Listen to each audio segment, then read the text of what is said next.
En el nombre del Padre, del Hijo, del Espíritu Santo. Amén. Lectura del Santo Evangelio según San Lucas. Aquel mismo día, el primero de la semana, 2 de los discípulos de Jesús iban caminando a una aldea llamada Emaús, distante de Jerusalén unos 70 estadios. Iban conversando entre ellos de todo lo que había sucedido. Mientras conversaban y discutían, Jesús en persona se acercó y se puso a caminar con ellos, pero sus ojos no eran capaces de reconocerlo. Él les dijo: ¿Qué conversación es esa que traéis mientras vais de camino? Ellos se detuvieron con aire entristecido, y uno de ellos, que se llamaba Cleofás, le respondió: ¿Eres tú el único forastero en Jerusalén que no sabe lo que ha pasado allí estos días?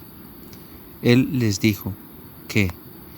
Ellos le contestaron: lo de Jesús el Nazareno, que fue un profeta poderoso en obras y palabras ante Dios y ante todo el pueblo, cómo lo entregaron los sumos sacerdotes y nuestros jefes para que lo condenaran a muerte y lo crucificaron.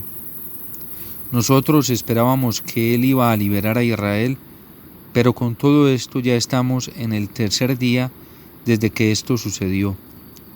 Es verdad que algunas mujeres de nuestro grupo nos han sobresaltado, pues habiendo ido muy de mañana al sepulcro y no habiendo encontrado su cuerpo, vinieron diciendo que incluso habían visto una aparición de ángeles que dicen que está vivo. Algunos de los nuestros fueron también al sepulcro y lo encontraron como habían dicho las mujeres, pero a él no lo vieron. Entonces él les dijo: «Qué necios y torpes sois para creer lo que dijeron los profetas. ¿No era necesario que el Mesías padeciera esto y entrara así en su gloria?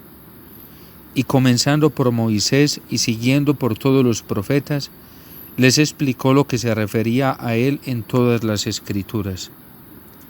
Llegaron cerca de la aldea donde iban, y él simuló que iba a seguir caminando, pero ellos le apremiaron diciendo: «Quédate con nosotros, porque atardece y el día va de caída». Y entró para quedarse con ellos. Sentado a la mesa con ellos, tomó el pan, pronunció la bendición, lo partió y se lo iba dando. A ellos se les abrieron los ojos y lo reconocieron, pero él desapareció de su vista. Y se dijeron el uno al otro: ¿no ardía nuestro corazón mientras nos hablaba por el camino y nos explicaba las Escrituras? Y levantándose en aquel momento se volvieron a Jerusalén, donde encontraron reunidos a los 11 con sus compañeros, que estaban diciendo: «Es verdad, ha resucitado el Señor y se ha aparecido a Simón». Y ellos contaron lo que les había pasado por el camino y cómo lo habían reconocido al partir el pan. Palabra del Señor. Gloria a ti, Señor Jesús.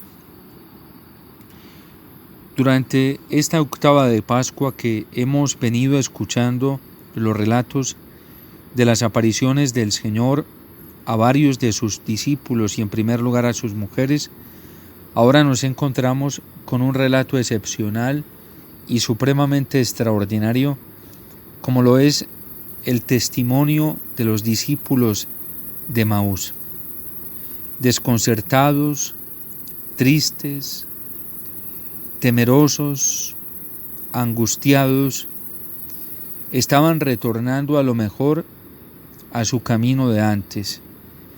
Se dirigían hacia un pueblo llamado Emaús, y a lo mejor era el pueblo del retorno de aquellos que se habían planteado un nuevo proyecto, pero este proyecto había quedado anulado, destruido con la muerte de Jesús, y por eso parece que están regresando, que están retornando.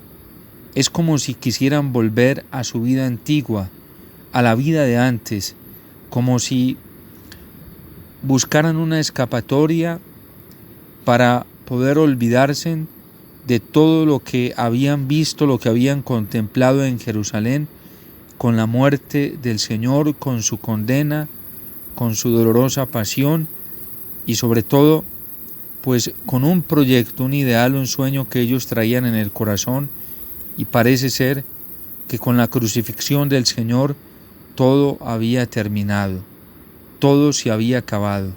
Por eso ese retorno a Emaús, ese regreso a Emaús, manifiesta la desilusión más grande en el corazón de estos discípulos, la desesperanza más grande, la frustración más grande, el estado depresivo más alto en estos pobres hombres. Y mientras ellos se devuelven, Jesús se pone a caminar con ellos sin que ellos perciban que es Jesús. Se pone a caminar, pero es necesario que el Señor se ponga a explicarle las Escrituras. En primer lugar, el Señor va a la fuente extraordinaria de su presencia real, que es su misma palabra, que son las Sagradas Escrituras, y por eso, así como lo escuchábamos en el relato del lunes, el Señor pone un punto de encuentro, establece un punto de encuentro. Ve y dile a mis hermanos que vayan a Galilea, que allí me verán.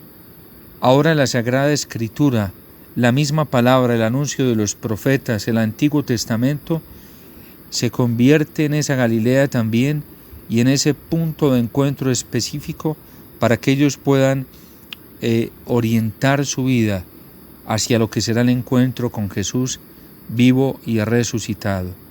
Es necesario retomar a Moisés toda la ley, todo el Pentateuco. Es necesario también retomar el mensaje de los profetas y todo lo que ellos habían anunciado. Y por eso, mientras van de camino, Jesús se pone a explicarles todo lo que había dicho Moisés acerca de él, lo que habían dicho los profetas y los demás escritos. Y mientras van de camino, ahora Jesús hace ademán de irse más adelante, de distanciarse o alejarse de ellos, pero ellos se lo impiden. Quédate con nosotros, Señor, porque ya es tarde y la noche está llegando. Te necesitamos que sigas caminando con nosotros, sin que ellos lo perciban con suficiente claridad y exactitud. Sienten algo extraordinario en su corazón con la compañía de este amigo que camina con ellos sin saber que es Jesús vivo y resucitado. Y Jesús asiente a quedarse con ellos. Pero cuando lo reconocen cuando se sienta a la mesa con ellos. Cuando Jesús da la bendición de gracias, parte el pan y se los da. Y es con la Eucaristía que se abren por completo sus ojos. Lo veníamos diciendo, esta es la Galilea, el punto de encuentro, la palabra del Señor y el banquete eucarístico, su cuerpo y su sangre. Es el punto de encuentro más extraordinario, el punto de encuentro auténtico para poder experimentar, para poder encontrarse con el Señor vivo y resucitado. Y es allí precisamente en donde se abren sus ojos y ellos lo pueden reconocer. Allí ellos se dan cuenta que quien ha estado caminando con ellos es el mismo Señor, y ahora lo comprueban lo que han escuchado. Jesús está vivo, Jesús ha resucitado, Jesús es cercano porque está con ellos, y entonces se les abren los ojos y lo reconocen, e inmediatamente desapareció de su vista, pero no del sentido profundo de la fe, porque dice también el texto que el Señor entró para quedarse con ellos. El Señor ha entrado en su corazón para no irse nunca.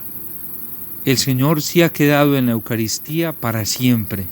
Allí está su presencia real, allí está su presencia auténtica, y lo más extraordinario y lo más grande es que aquel que lo reciba con fe, aquel que lo busque con un corazón palpitante, con los ojos abiertos, entonces allí en ese corazón se va a quedar el Señor para siempre. Él entró para quedarse. Y por eso quien recibe a Jesús en la Eucaristía, quien lo comulga, tiene esa oportunidad, siempre que lo haga, de la manera menos indignamente posible y con un espíritu profundo de fe, va a tener la presencia viva, extraordinaria y real del Señor en su corazón, y puede sentir que Dios ha escogido esa casa, ese templo humano, real, vivo, de corazón palpitante. El Señor ha escogido ese templo para quedarse allí para siempre, como nos lo evidencia el texto que acabamos de leer, este testimonio que nos trae San Lucas de estos dos discípulos de Emaús. Es muy importante que en un tiempo como el que estamos viviendo, en esta semana de la octava de Pascua, en esta semana de resurrección, del encuentro vivo con el Señor, nosotros identifiquemos a través de la misma palabra del Señor y la misma indicación que Jesús vivo y resucitado nos da, identifiquemos esos lugares concretos y auténticos para encontrarnos con el Señor Jesús resucitado.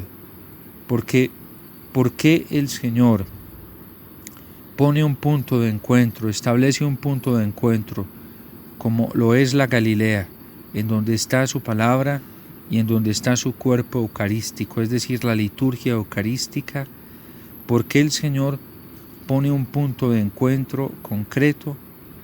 Porque a lo mejor no todas las experiencias de Jesús vivo y resucitado que escuchemos sean las del auténtico Jesús vivo y resucitado. Durante estos días a lo mejor vamos a escuchar muchos testimonios de apariciones, de manifestaciones de Jesús vivo y resucitado, del Jesús pascual, pero tenemos que saber discernir cuál es el auténtico, cuál es el verdadero, dónde se encuentra auténticamente el Señor. Se encuentra en la Eucaristía.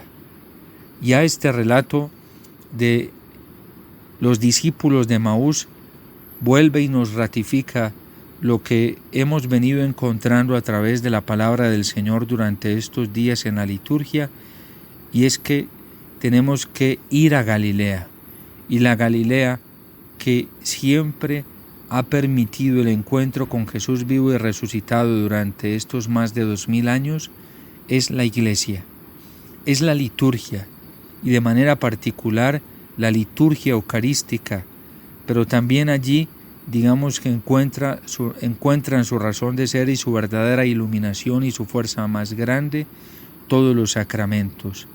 Tenemos que saber identificar esa Galilea, porque no todas las experiencias que podamos escuchar de Jesús vivo y resucitado a lo mejor sean las auténticas o las reales, que verdaderamente nos encontremos con el verdadero Jesús, con el auténtico Señor resucitado, con el que es, con el que se encontraron las mujeres, con el que alegró el corazón de María, con el que ha hecho arder el corazón de los discípulos de Emaús, con el que encendió y motivó nuevamente la ilusión, los sueños y la esperanza de los apóstoles, con el Jesús verdadero, el Jesús que ya no está en el sepulcro. Del sepulcro solamente nos quedan algunas evidencias y es la sábana en la que envolvieron al Señor, los lienzos que llevaba puesto en su cabeza, solo quedó eso, pero su cuerpo ya no está allí, ya no se encuentra. La presencia real, física, auténtica del Señor resucitado ahora se está manifestando en la Eucaristía, porque en la Eucaristía Jesús está en cuerpo, en alma, en sangre, en divinidad, está completico, entero y es real. Allí lo podemos encontrar.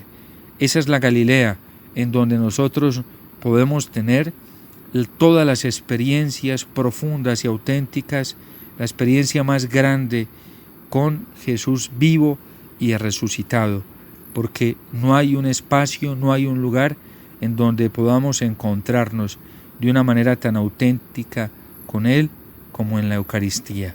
Por eso a la Eucaristía asiste toda la Iglesia triunfante, asiste la Santísima Virgen María, asiste San José y todos los santos y santas del cielo, los coros de los ángeles con los que nos unimos a cantar: Santo, Santo, Santo es el Señor Dios del universo, porque allí está presente el Señor. Allí en la Eucaristía también se une la Iglesia purgante, porque allí está Cristo, porque allí se encuentra resucitado. Y allá en la Eucaristía nos unimos también nosotros como Iglesia peregrina, porque no hay otra Galilea, no existe otra Galilea en donde podamos encontrar completamente la experiencia de la resurrección más que en la liturgia eucarística.